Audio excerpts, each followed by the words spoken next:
Welcome to Classes of Mail. Before you listen, you should know that Alan Gigax is not in any sense an official spokesman for the post office, the NALC, or anybody else. His opinions are inherently his own and should probably be disregarded. Same for his guests. Any information you hear on this podcast could be wrong and should not be relied upon for any reason. Enjoy the show.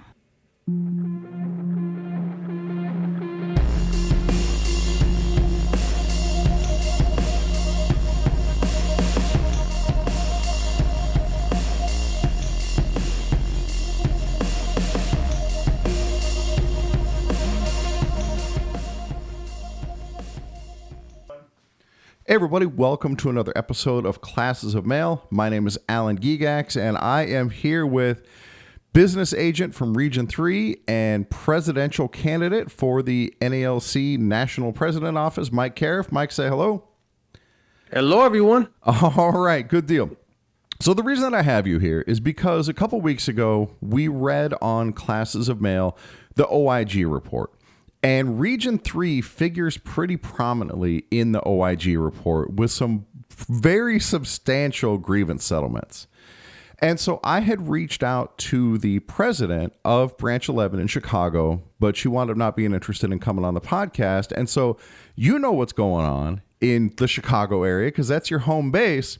So I want to talk to you about, like, we know what the grievances are. We know that it's like non-compliance from management, but I want to get the rest of the story, like how it got to that point. So what sort of background can you give me on like how this whole mess got started? Well, it started for me May 28th of 1994 when I came to the post office. Ain't that the truth? Yeah, I'm with you so far. That checks out. It just takes a while with grievances. So one advantage we had in Chicago is that all our so there's language in the Step B portion of the contract under Article 15 that says that Step B decisions are precedent setting in the installation. And so we would have issues. There's like 48 stations, different post offices in the city of Chicago, but it's one postal installation. It may be the largest postal installation in the country, if I'm not mistaken, but if not, it's up there. And so we would get these decisions on any type of issue, like, taking a CCA off the hold down, obviously, all type of Article 8 issues, but all type of issues, we would get a cease and desist that, they wouldn't do that anymore. And so we'd get a cease and desist and it'd be applicable because they're precedent setting those decisions within the installation. And so it'd be applicable everywhere. And so for a while, it was a kind of a communication piece, like get this information into the hands of the stewards so that they can file grievances, not only on the issue, but on the violation of the cease and desist. In other words, that, if you have an issue that management is not adhering to the contract, you can get additional remedies by saying, not only are you not adhering to the contract, you're not adhering to previous decisions that you've either agreed to or have been imposed upon you that said you're going to stop doing this. Right. So I want to talk about that generally because we already have a contract. Like the whole idea that we have to get a cease and desist is kind of crazy because it's saying that management's going to abide by the contract that they've already agreed to abide by. But from my perspective, the cease and desist is kind of like putting management on notice that, like, hey, maybe something weird just happened the first time and you didn't abide by the contract, but now you're on notice. You have to abide by this part of the contract. This is what it means. So stop and don't do it anymore. So this is where you get to with management. You get these cease and desists. And so that solves the problem, right? Well, it doesn't solve the problem at all. What it does is in management's right. They keep saying, well, you guys just want to cease and desist so you can get an additional remedy. And I'm like, well, of course, because the whole problem with this whole thing is we don't do the hiring. We don't tell the managers, hey, here's the requirement. Like I've always said, contract compliance should be a prerequisite. It should be a requirement if you go into management. Like, that's one, the you point. should understand the terms of the contract. And Right. two, part of your job or a condition of your employment in order for you to be a supervisor is that you have to comply with the terms of the contract. And because we can't make those decisions, the only real weapon we have is to make the employer pay enough money where they say, well, we're going to have to change something. We're going to have to talk to these, Right. supervisors and managers about complying with the terms of the contract, or we're going to have to implement some different terms, some different, not terms, but policies and Right, procedures. right. Like, how does management comply with requests for information? There's places where they're just sloppy with their procedures. Right. And so they may need to update their procedures, but it's really hard to get those type of settlements through the grievance procedure. It has to be something that management wants to do. Right. And So that's been our problem. When I go back to 1994, it's because they've never made it a priority. Yeah. They've never been interested. And, a lot of what we're doing is trying to get it on their radar. Is like, try to make it a priority. You Right. pay out enough money, maybe it's a priority. What's it going to take to get you to finally start abiding by the contract? So to go to the bigger picture, I want to get into the request for information specifically, because I know that was one of the big ones. But to paint the broader picture, you start with a contract and you'd like to think, okay, this is it. We've got it. This is an agreement. Management is going to abide by this because they've agreed to it. That obviously does not work. They've agreed to it, but they still don't abide by it. So then you go to the cease and desist. Okay, now we have an outside authority telling management they have to abide by this part of the contract. What do you do when the cease and desist still doesn't work? Our ultimate goal is to get management to abide by the contract, and that's where the escalator remedies come in. Is that right? Yeah, that's what we first started doing, escalating. And I don't know, I became the business agent in 2014, working with Branch 11. The president was Mac Julian at the time, from all the way up until December of 2022, when Elise Foster took over as the president. But we had tons of like grievances, arbitrations. We had tons of meetings, roundtables. We were producing white papers that we would, and Right. white papers like a summary of your position in that on that particular issue. And we'd put the white papers into the grievances. We would put the settlements into the grievances. A lot of our grievances had like big stacks. I know this is audio only, but Yeah. like my fingers are as far apart as they can possibly be, because there would be all stacks of grievance decisions Right. that would say management is going to stop doing this, So we started getting big remedies to the point where I scheduled a meeting with the Postal Service, and this was probably 2015 or 2016, and sat down with the district manager, postmaster of Chicago, labor relations manager, and I showed them that they had spent $1 million in grievance payouts in the previous year. And this I is thought- back in like 2014, you said? 15? It might whatever? be, maybe 16? I wasn't. It would have been 2015 or 16. Okay, so probably. like 10 years ago. Yeah. A little less than 10 years probably. Anyway, Yeah. I did the whole $1 million. Yeah, right. Like, ooh, Yeah. this is a lot of money. And I mean, they didn't blink. And part of it is not their money. Right. $1 million wasn't coming out of their retirement or their bank account Yeah. or whatever. And there's just really hard to get accountability on the Postal Service. And there's nobody minding the store a lot of times. There's nobody in charge. There's nobody that's accountable. And especially in a big place like the city of Chicago, technically the postmaster of Chicago is responsible for every single decision that's made by management. And that, we've never had a postmaster that's been able to kind of rein that situation in to where they're comfortable. And so we had meetings with management. I remember we went to arbitration one time, and it was a remedy only type situation. We're talking with the arbitrator, and we're talking with management's advocate. How do we get resolution? And one of the things I was pushing for was a compliance coordinator for the Chicago installation. Seems and I wanted reasonable.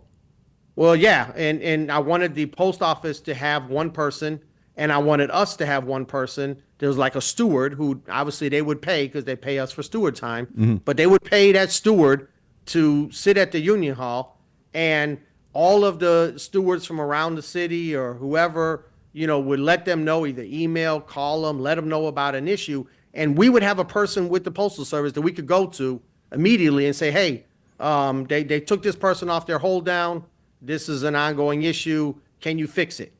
And the post office would have a contract compliance coordinator or officer, and that person would then fix that issue, which would eliminate the need for a grievance, which would save the Postal Service money on payouts, right, et cetera, et cetera. I mean, and it says right in Article 15 or that these are supposed to be addressed before they become grievances. And this is exactly what you're offering. Let's nip this stuff in the bud. So many times. So management jumped on it, right? And they're like, yeah, we'll do that. Well, what happened at this, they wouldn't do it. Of course. And part of it is you're not going to tell us what to do. And I'm right. like, all right, well, what's your plan? Yeah. But part of it was just you can't make us, and we don't have to. And it was weird. It was like, why would I spend this extra money on this person, which would really kind of be two people? Mm-hmm. And I'm like, because I just showed you that you paid $1 million and two people's salary is probably $200,000, right? And that's 1/5 of the cost. Yeah. And going forward, I let them know there's going to be escalations, and so they're well aware of all this. But anyway, I was getting to the point of that particular arbitration hearing. It was in front of Barry Simon, and Barry Simon drew the conclusion, and I think he's correct. He said, I cannot tell the employer what to do. We wanted him to impose upon them they have to hire this contract compliance coordinator. Okay. And Barry Simon said, look, I'm a neutral arbitrator. I'm here to apply the terms of the contract. I can't make the employer do anything. If the employer doesn't want to do it, blah, blah. And he ended up with a monetary remedy, further escalation of, and there's all these different issues. I remember one of the big issues early on was they wouldn't pay COP all the time. Someone would have an continuation injury. of pay. Go into that briefly, what that is. Yeah. Well, it's just a huge issue because the law says that you're not going to suffer any interruption in your pay if you have an on-the-job injury. I always tell new carriers, if you go home tonight and fall down the stairs, that's bad on you. But if you go to work tomorrow and fall down the stairs, that's on the employer. Mm-hmm. And so outside of the 3 days following the date of the injury, but they would just regularly just not input the COP.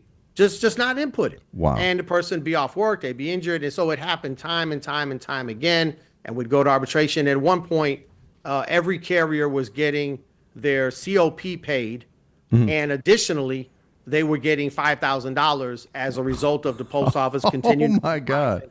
And, right. And yeah. You would, and so that once we got up to $5,000, you always talk about what's the number. Yeah. Then they started and we entered into an agreement with them. I remember Fred Rolando was the president, and we made them do a citywide training on the issue of continuation of pay and maybe some of the other OWCP issues, but it was mainly on the training management or training the carriers. No, we trained management. Okay, yeah. So we brought in, and this is why Fred called me.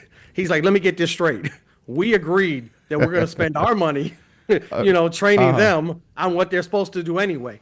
And I said, I know it sounds crazy, Fred, but this is going to go in every single grievance file. So, and we told them up front, we said, look, we're going to have this training. We're going to agree to do it. We brought in our regional workman's compensation assistant, which at that time was Dave Teagarden, who's now the business agent of Region 5. Mm-hmm. And he came in, and I think it was a couple days or 3 days or whatever. And we had a list of who's getting the training, right? Name, signature, sign in that you were present, blah, blah, blah. Right, their own 2548 or whatever, yeah. Well, it was just they would the training department for accountability, had right, whatever. Yep. And their management, they're not us, so they don't, they got to sign that shit. Right, exactly. I think we made it part of the grievance settlement. We'd have these real elaborate grievance settlements, Right. And so on that one, it was like we were going to have this training. It's going to be mandatory. Everyone's going to be in attendance. They're going to sign that they acknowledge that they received the information, blah, blah, blah. And we're going to get a copy of those sign-in sheets. And we told them straight up, look, next time this issue happens, the very next time, we're putting these sign-in sheets into the grievance file to show that we've done everything we can. Yeah, the union is acting in good faith. Yes, including training you, using our resources to train management. And so, I mean, and I told Fred this was going to happen. that thing paid for itself over and over and over. You know what I mean? Like, Yeah, because so many management has times. no excuse at that point. They had no excuse, and Yep. they would end up paying. But that's So- the thing; they ended up paying. I gotta and know, when you crazy. go into arbitration in a situation like this, like, what does management say? What's their excuse? Well, usually they're now, and they've gotten a little better at it than before. But they always talk about undue enrichment, and for example, so I know you saw the report, and there was 10 names, like the top 10. Oh yeah, yeah, and like You 9 know, of the 10 were money- carriers. Yep. Yeah, and 9 of the 10 were carriers, and 8 of the 10 were carriers in the city of Chicago. Right. And these were people that were getting a lot of escalated remedies. Like, for example, we would have remedies of, say, if you don't provide the information, the grievant will get $50 a day starting on the second day or the third day or whatever until the information is provided. And Right. we'd have grievances that would sit for like 2 years. So now you're like, Oh you're like my God. $50 a day times, So these- 700 days. These And recipients, in many cases, then were they stewards or they're union officers? I think mostly all of them were stewards. Okay. I don't know for sure who they all are, but I was going to say the Postal Service started. The reason why I think I know who they are is because the Postal Service started even before the OIG report. Right. The city of Chicago Labor Relations came up with their own list, which was probably similar to the list that the OIG had, because the years were the OIG was 2022 to 2024, and that was around that time. They would put in a grievance file. Look how much money these people are getting. This is undue enrichment. right. Basically, hey, This we pay management's argument. carriers a salary, but we're not supposed to have to pay them all this other money. Right. And we'd always argue to the arbitrator that they hold the keys. Mm-hmm. They hold the get out of jail free card, Yeah. right? Management All they have to decides do whether they're is- going to make is this stop doing it. payment. That's it. Yep. And so we would normally be successful on those things, but not 100% of the time. And so at some point in like 2021, I came up with a strategy. And like I said, we would have all these kind of internal meetings, either at the regional office in conjunction with Branch 11. Some of the officers, like you had, like I say, Mac was the president, Elise was the vice president, Ronnie Morgan, Stephen Stewart, who now works as a special assistant to the president out there in Washington, D.C. And we'd get some of our advocates involved from other, parts of the region. They kind of had more expertise. Dave Teagarden was helping us out a lot before he went on to, work at the Region 5 office. But anyway, and I'm probably forgetting people, but it was Sure. And a It's lot a of the team Formal effort. A, Yeah. a lot of the Formal A represent, because that's the other thing in the city of Chicago, we have full-time Formal A designees that are on the post office dime because they're union stewards, but they're working full-time at the Formal A level. Okay. You don't have that in a lot of places, but you have that in some places. But in the city of Chicago, we had, and so some of these, like Stephen Stewart used to be a Formal A rep, Erica Estrada, Ronnie Morgan. There was a bunch. Anyway, they would get these settlements on particular grievances, and like I was saying in the beginning, these settlements are applicable installation wide. Right. So we'd write the settlement. Did management in the Chicago installation, violate Article when they did this? And the answer is yes, and they'll stop doing it. And every time they do it going forward, they're going to pay this. So we get Right. these automatic remedies Yep. that were applicable in those particular situations. In law, that's what's called liquidated damages, where you decide when you lay out this agreement that if the agreement is broken, this is what's going to happen. And that's obviously really powerful going forward because management knows what the consequence is when they break the contract. And you've got it Exactly. already laid out. Okay, so let's talk about the request for information issue specifically. Management, like the OIG brings this up, multiple times that like management isn't giving the information that's being requested. It's something clearly management is able to do, but they're just not doing it, or they're not doing it in a timely manner as is required by the contract. So what's the problem here? Like at any point, does upper management say like, hey, just give them the information they're requesting? I mean, apparently So- not, because it got to this point. But tell that Yeah. part of the story. Well, they would try that, and you know, the accountability. And I've even been in meetings with them where somebody would from the Postal Service LR manager or the postmaster would stand up and they'd say, you know, we're gonna issue you a letter of demand if we got to make a payment in the grievance because you didn't provide information, you the supervisor or whatever. Right. We're gonna issue you a letter of demand. And make you That would be awesome. Did that Well, stick? Did they actually do I that? saw them do it a couple of times. Okay. And, you know, you never know what happens on that side of the house because you're Right. not really privy to that information. But Right. from my understanding, you know, they go to their NAPS representatives or Right. whatever. They file their own and- grievance. and they're getting that thrown out. Like, I don't think that those things were sticking, and I don't think they, you know, they were doing it. So, Mike, if the they- world were truly just, when they went to file their grievance with NAPS, then NAPS wouldn't get the information they requested. Right. There you go. Yeah. But what ended up happening, the Postal Service in Chicago, after us getting basically the automatic remedy, and so at one point we got a pre-arbitration settlement, maybe 2022 or something like that, and it said that. It said that whenever the Postal Service doesn't provide information in the Chicago installation, they will pay the grievant or the grievance $25 a day until the information is provided or until the grievance is resolved. Right. And when you say grievance, Yeah. plural, you know, there's 3,000 carriers in the city of Chicago.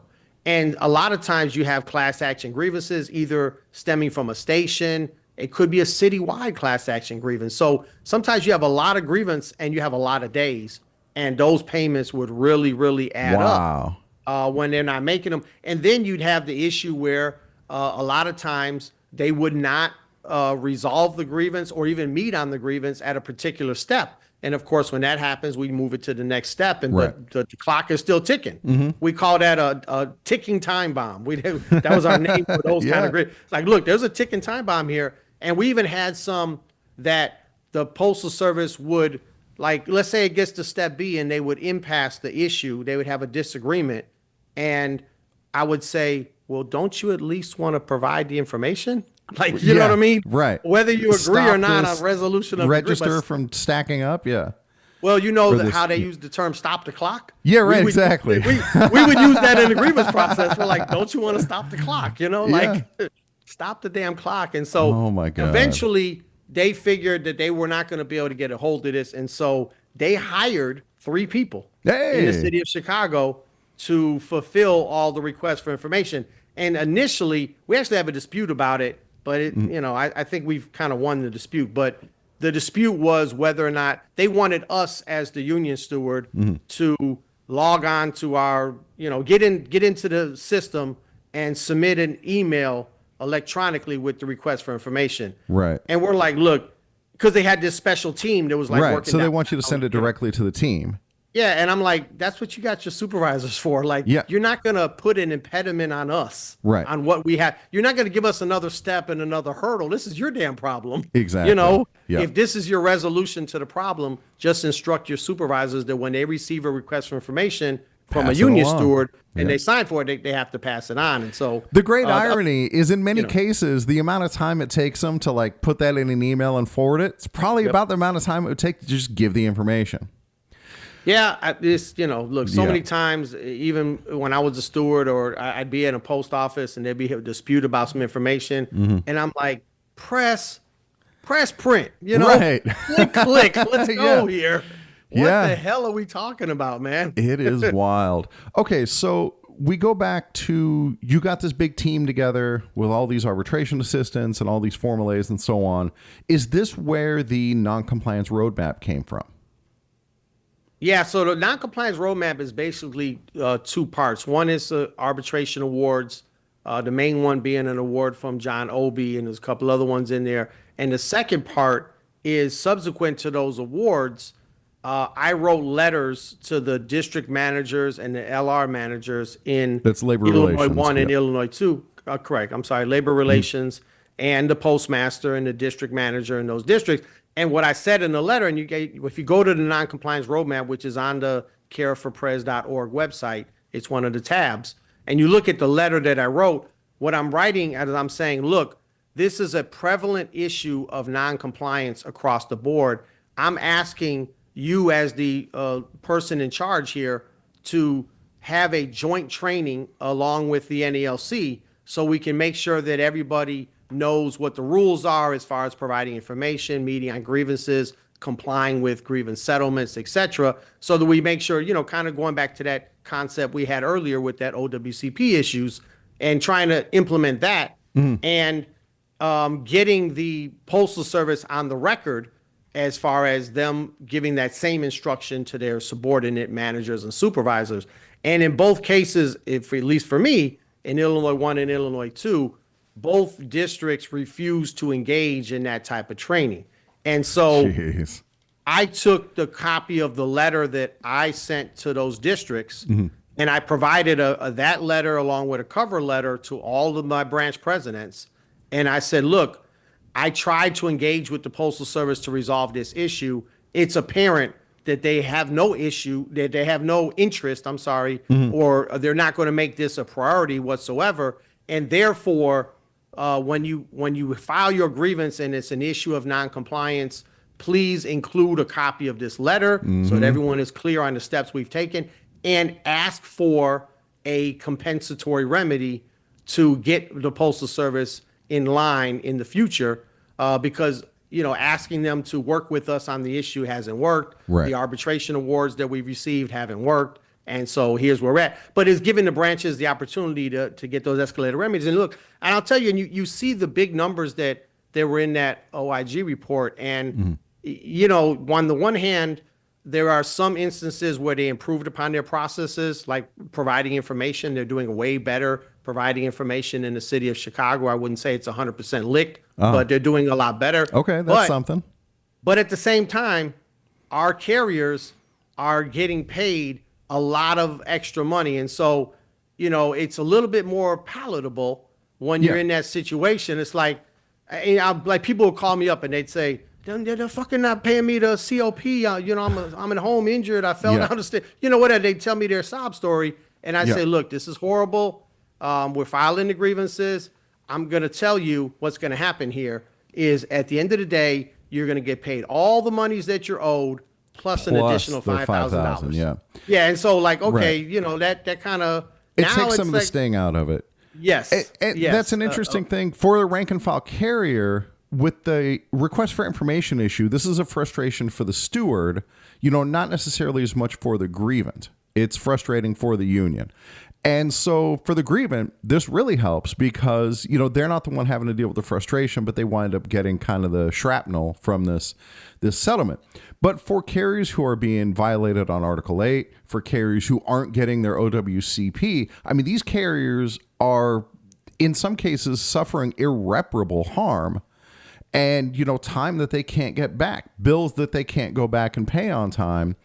And so this is where that compensation, to know that, to exactly what you said to that carrier. I know you're hurting now. I know this is going to, you're going to suffer. Once we get this squared away, you're going to get this additional $5,000.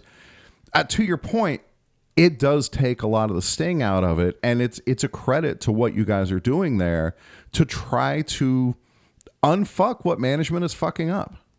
Yeah, they got this was maybe a couple years ago, and it's not monetary, but they got a settlement, and like I said, this applies in the whole city of Chicago.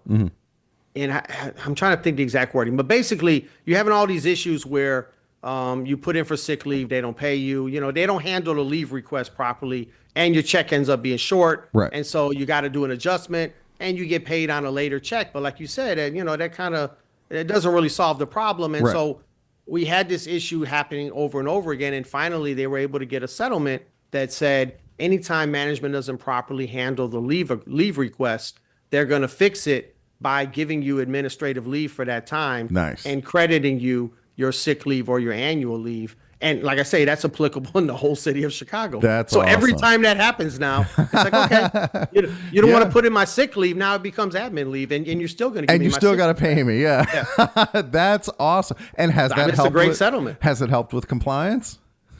I don't know, because I think it has, but to Yeah. one of those issues like that, Right. I hope it hasn't. I Yeah, hope right, exactly.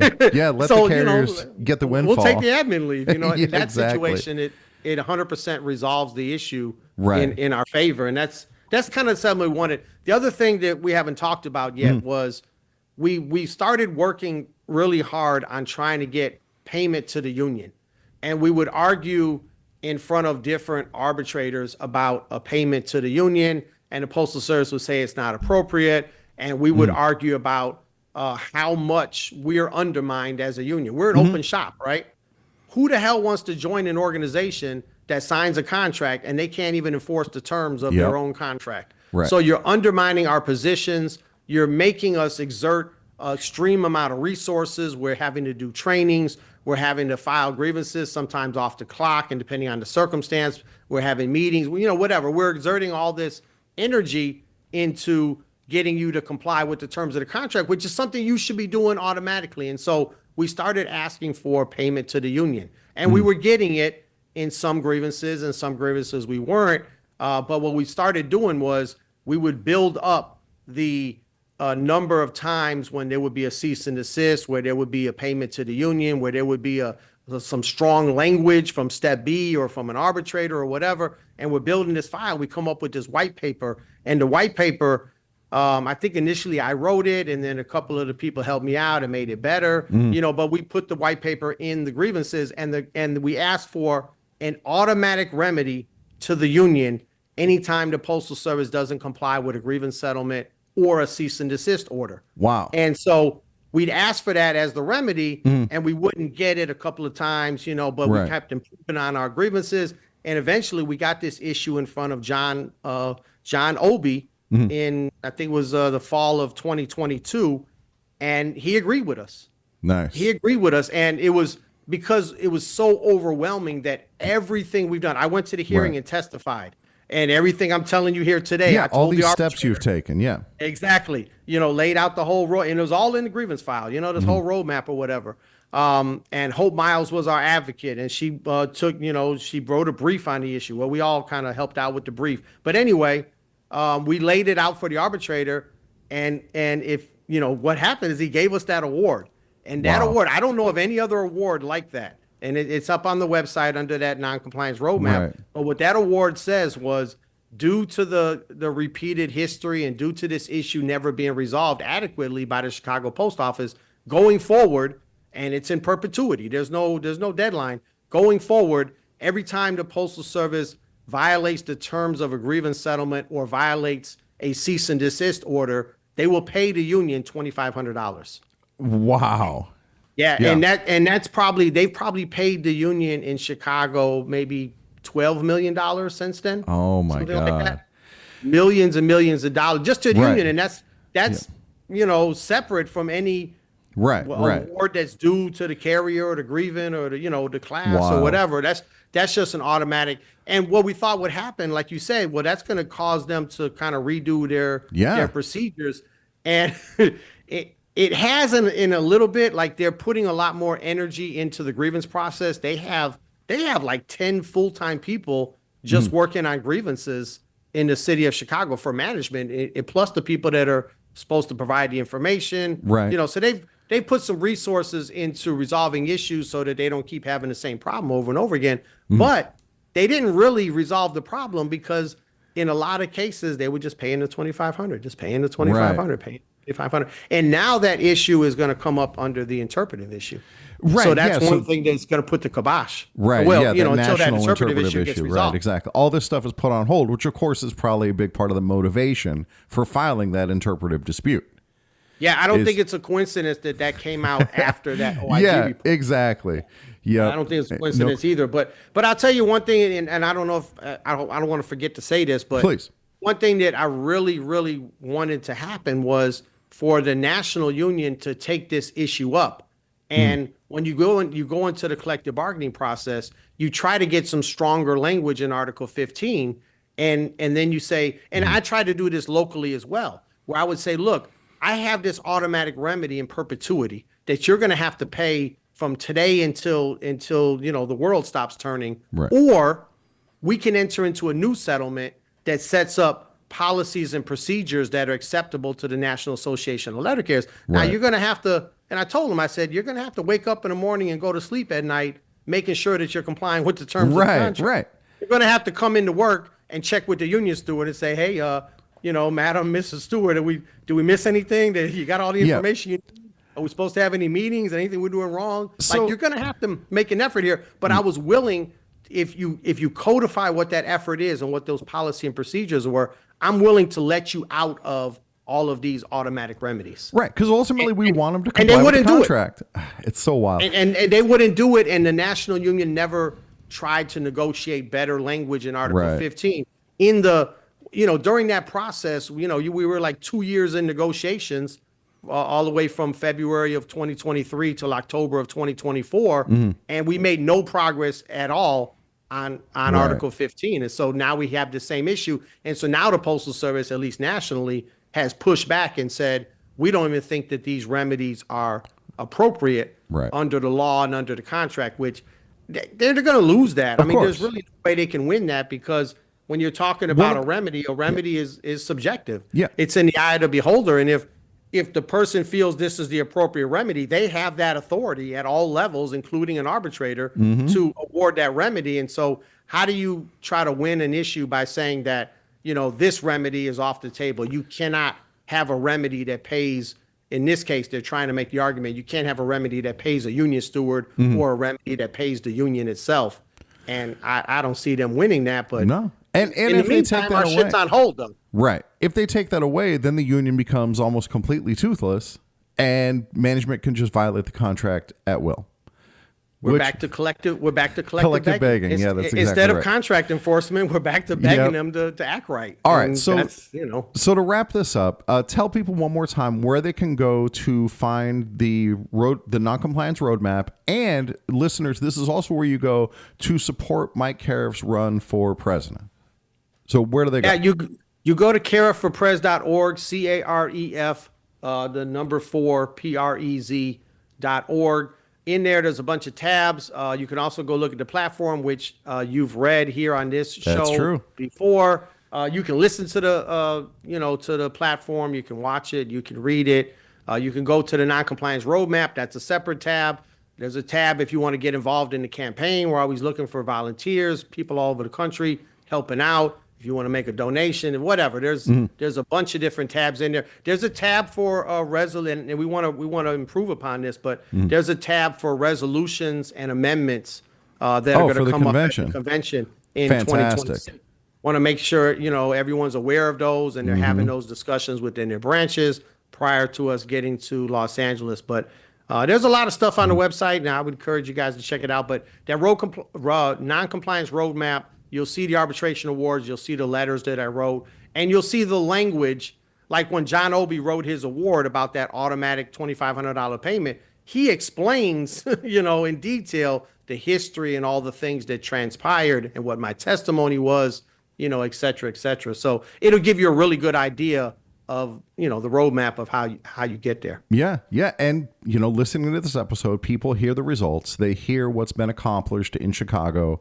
And this is what it takes to enforce our contract.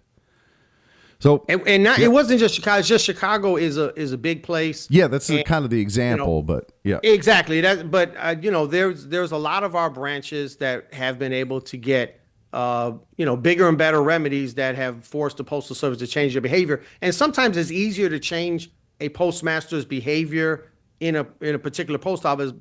Sometimes it's harder in a bigger city or within the district or whatever. Right. So like you've been saying, and I think it goes without saying, but success is when you get the Postal Service to comply with the terms of the contract.